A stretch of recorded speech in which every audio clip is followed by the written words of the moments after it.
तो क्या हाल है आप सभी की। उम्मीद करते हैं सब अच्छे होंगे, सब बड़े होंगे, अपने अपने घर पे मौज काट रहे हैं। तो सीरिया की हालत तो आपको पता ही है और इसके बारे में मैंने पिछली वीडियो में भी बात की थी कि भाई किस तरह से सीरिया की जो पावर शिफ्ट है उसकी वजह से यहाँ पर जो है ना सीरिया में कत्लेआम भी मच सकता है। तो भाई यहाँ पर जो है ना कुछ भी हो सकता है और यहाँ पर हर कोई अपना जो हित है वो देख रहा है, चाहे वो यूरोपियन यूनियन है, वेस्टर्न देश हो या फिर अपने जो मिडिल ईस्ट के जो देश हैं वो यहाँ पर देखने वाले हों। क्योंकि देखा जाए तो जो भी यहाँ पर सीरिया में हुआ है उसकी वजह से यहाँ पर रशिया में बहुत ज़्यादा जो है ना मातम सा छा गया एक मामले में। क्योंकि सीरिया जो है ना वो रशिया के लिए काफ़ी ज़्यादा इंपॉर्टेंट था और उसके जो काफ़ी ज़्यादा मिलिट्री बेसेस हैं जैसे कि नेवल बेसेस वो भी आपको यहाँ पर सीरिया में देखने को मिलेंगे।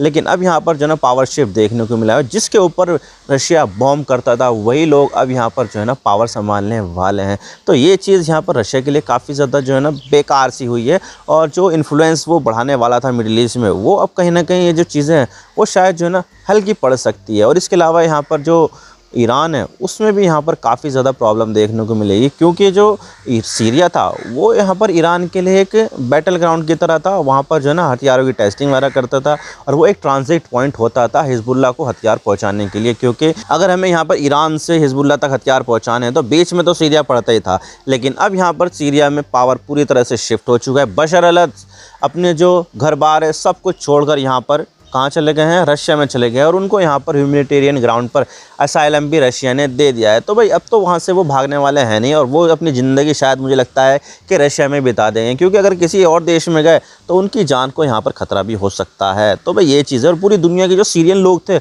जो यूरोपियन यूनियन में गए, कुछ लोग जो है ना इंटरनली डिस्प्लेस्ड हो गए और बहुत सारे लोग मिडिल ईस्ट में चले गए।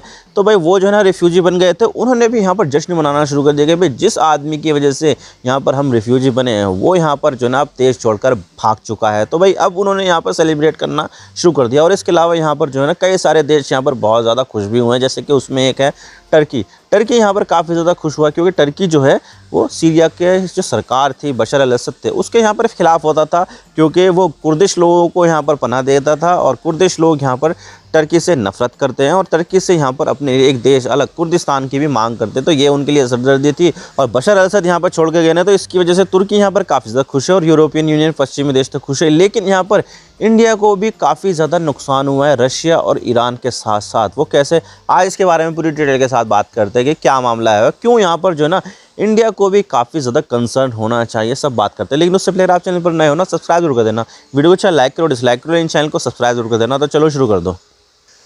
तो हाफिज़ अल-असद ये जो है ना बशर अल-असद के पिताजी थे और उन्होंने यहाँ पर सत्ता संभाली थी 1970 के आसपास। तो भाई यहाँ पर काफ़ी ज़्यादा लंबे समय से वो यहाँ पर डिक्टेटर की तरह रूल करते थे सीरिया में। 1970 से लेकर 2000 तक यहाँ पर जो है ना हाफिज़ अल-असद की सरकार थी और वो वहाँ पर रूल करते थे एक डिक्टेटर की तरह। लेकिन फिर बाद में उनकी मौत हो जाती है, तो तब उनके बेटे बशर अल-असद सत्ता संभालते हैं और यहाँ पर जो है ना काफ़ी ज़्यादा उनके बारे में बताया जाता था कि भाई यहाँ पर वो लंदन से पढ़ के आए हैं, डॉक्टर है वो। तो ये जो सीरिया में जितनी भी चीज़ें चल रही है उसको यहाँ पर जो है ना काफ़ी अच्छे तरीके से बैलेंस कर सकते हैं और यहाँ पर सीरिया को एक विकसित देश भी बना सकते हैं। तो भाई ये सब चल रहा था। उन्होंने यहाँ पर लोगों को भी काफ़ी ज़्यादा छूट दे रखी थी कि भाई आइए इन्वेस्टमेंट कीजिए और जो भी चाहिए वो करिए, पार्टियाँ वगैरह ये सब सारी चीज़ें वहाँ पर होती थी, कोई रेडिकल चीज़ें वहाँ पर नहीं होती थी। लेकिन जब आता है अरब स्प्रिंग का दौर, सन 2010 का दौर, तो तब यहाँ पर चीज़ें पूरी तरह से बदल जाती है और तब यहाँ पर बशर अल-असद का जो रियल फेस है वो सामने निकल कर आता है कि भाई ये जो बशर अल-असद जिसके बारे में कहा जाता था कि भाई काफ़ी ज़्यादा लिबरल है, वो इतने ज़्यादा ब्रूटल निकलेंगे किसी ने उम्मीद ही नहीं की थी। तो भाई यहाँ पर जो है ना जैसे अरब स्प्रिंग की शुरुआत होती है, कहाँ से होती है, ये ट्यूनीशिया से होती है। तो ट्यूनीशिया से ये अरब स्प्रिंग फैलते फैलते मिस्र, यमन, मिडिल ईस्ट के कई सारे देशों में और उसके बाद यहाँ पर पहुँचता है सीरिया में। तो सीरिया में भी यहाँ पर जो है लोग बशर अल-असद से तंग आ जाते हैं और यहाँ पर सड़कों पर उतर जाते हैं कि भाई हमें यहाँ पर डिक्टेटरशिप नहीं चाहिए, हमें यहाँ पर लोकतंत्र चाहिए, मानवाधिकार चाहिए, यहाँ पर हमें यहाँ पर बेटर जॉब चाहिए, एम्प्लॉयमेंट चाहिए और बेटर वर्क अपॉर्चुनिटी चाहिए। तो सारी चीज़ें देखते हुए यहाँ पर जो लोग थे सड़कों पर उतर आए और तब यहाँ पर जो है ना असद सरकार का ब्रूटल चेहरा सामने आया और तब यहाँ पर असद सरकार ने गोलियां चलाने के आदेश दे दिए कि भाई जो भी यहाँ पर विद्रोही मिले गोली मार देना, किसी को भी मत छोड़ना। तब यहाँ पर जो है ना एक ब्रूटल कैंपेन शुरू हो गया रिबेलियंस के खिलाफ और तब यहाँ पर जो है ना पूरा पूरा सिविल वॉर में तब्दील हो गया सीरिया के भाई, जिसको भी देख रहा उसको गोली मार देना, ये सब चल रहा था। और जो ह्यूमन राइट्स थे उसका काफ़ी ज़्यादा वॉयलेशन हमें देखने को मिला था। और यहाँ पर यह भी खबर है कि भाई अपने ही लोगों के ऊपर बशर अल-असद ने केमिकल वेपन्स का इस्तेमाल किया है, जो अपने आप में काफ़ी ज़्यादा खतरनाक है। और ये जो है ना बहुत ही बुरी मौत मारता है केमिकल वेपन्स। तो ये चीज़ें जो है ना सही नहीं चल रही थी, और इसकी वजह से जो वेस्टर्न देश थे उन्होंने यहाँ पर सीरिया के ऊपर सैंक्शंस लगा दिए। और जो सीरिया में जो चल रहा था सिविल वॉर, उसकी वजह से यहाँ पर जो सीरियन लोग थे वो रेफ्यूजी बन गए, तुर्की क्रॉस कर रहे थे, कभी किसी देश में जा रहे थे, लेबनान में जा रहे थे, जॉर्डन में जा रहे थे, यूरोप में जा रहे थे।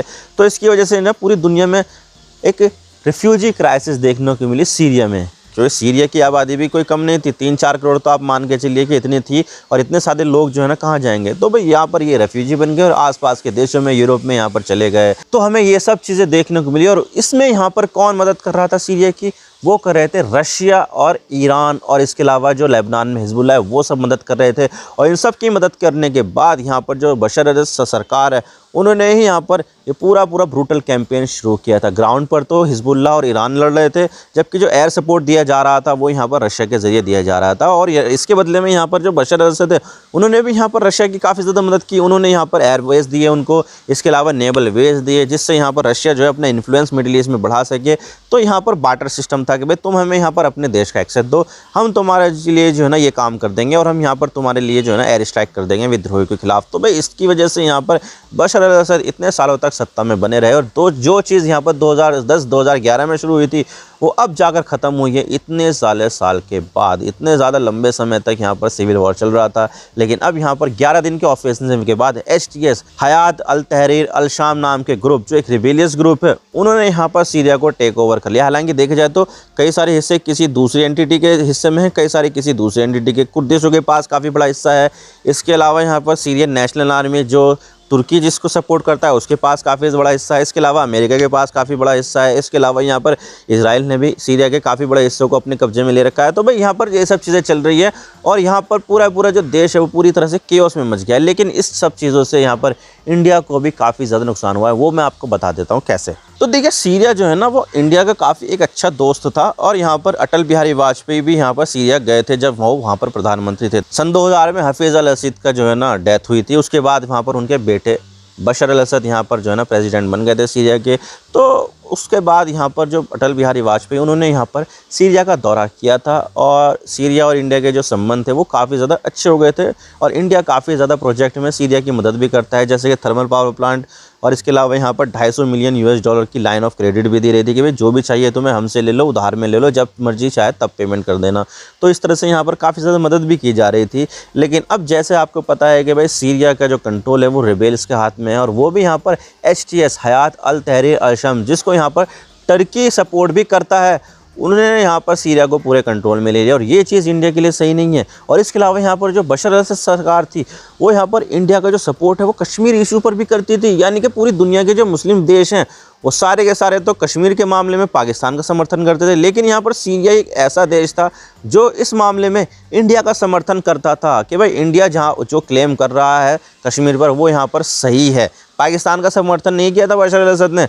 लेकिन अब जैसे कि आपको पता है कि भाई ये जो HTS की सरकार अब आने वाली है, तो उसको यहाँ पर टर्की सपोर्ट करता है। तो भाई टर्की का जो स्टैंड है वो भी यहाँ पर पाकिस्तान के फेवर में है। तो भाई इस तरह से यहाँ पर इंडिया का जो एक दोस्त था बशर अल-असद वो यहाँ पर चला गया है, जो यहाँ पर इंडिया का जो समर्थन है यूनाइटेड नेशंस में वहाँ पर भी करता था, और पब्लिकली यहाँ पर जो ना कश्मीर के मामले में इंडिया को समर्थन देता था। तो भाई इस तरह से यहाँ पर जो ना एक दोस्त जो है ना उसके हाथ से पूरा सीरिया चला गया है। और अब यहाँ पर जो ना टर्की की काफ़ी ज़्यादा अहमियत बढ़ जाएगी सीरिया में। और इसी चीज़ को देखते हुए जो पाकिस्तान है वो भी यहाँ पर अपने जो कदम है वो सीरिया में बढ़ा देगा, क्योंकि देखा जाए तो दोस्ती यहाँ पर पाकिस्तान और तुर्की की बहुत अच्छी मानी जाती है।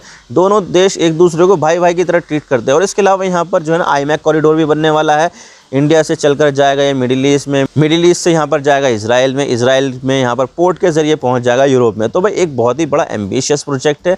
लेकिन अब यहाँ पर जैसे आपको पता है कि भाई सीरिया में अब ये आ चुका है HTS, जिसके बाद यहाँ पर ये भी उम्मीद लगाई जा रही है कि भाई इसकी वजह से इंडिया के जो इंटरेस्ट है IMEC कॉरिडोर में क्यों ना हो, वो भी यहाँ पर कहीं ना कहीं हार्म हो सकते हैं। तो भाई जैसे यहाँ पर आपको पता है कि ये जो प्रोजेक्ट है इंडिया के लिए काफ़ी ज़्यादा इंपॉर्टेंट है, क्योंकि जो अल्टरनेट रूट है, जो दूसरा रूट है सुएज़ कैनाल वाला, वहाँ पर तो बॉम्बिंग हो रही है। यमन के जो हुती विद्रोही है वो यहाँ पर आने जाने वाले जितने भी शिप्स हैं उनके ऊपर अटैक कर रहे हैं और बहुत ज़्यादा जो है ना नुकसान भी पहुंचा रहे हैं, जिसकी वजह से जो शिपिंग कंपनी है उन्होंने अल्टरनेट रूट लेना शुरू कर दिया। अफ्रीका के नीचे से जा रहे हैं, उनको लंबा रास्ता भी पड़ रहा है, साथ में यहाँ पर उनका जो कंजम्पशन है फ्यूल का वो भी ज़्यादा लग रहा है, खर्चा भी ज़्यादा हो रहा है। तो भाई यहाँ पर जो ना जो सुएज़ कैनाल वाला रूट है वो इतना सेफ़ तो रहा है नहीं, जिसकी वजह से दुनिया वाले भी एक अल्टरनेट रूट बनाने की कोशिश कर रहे हैं और यही जो रास्ता था IMEC वाला वो यहाँ पर एक अल्टरनेट रूट साबित होता।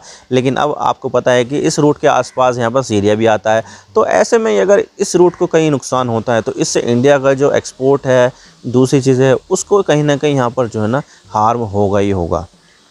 तो जो सीरिया में जो कुछ भी हुआ है इससे कहीं ना कहीं इंडिया को नुकसान होने ही वाला है आने वाले फ्यूचर में। आई होप आपका सारी बातें समझ में आ गई होगी। अगर वीडियो थोड़ा सा ही पसंद आए ना, लाइक ज़रूर कर देना और चैनल पर नए हो तो चैनल को सब्सक्राइब जरूर कर देना। आपके एक सब्सक्रिप्शन से हमारे कंटेंट बनाने की मोटिवेशन मिलती है। Thank you for watching. I really appreciate your presence time. God bless you. All now signing off.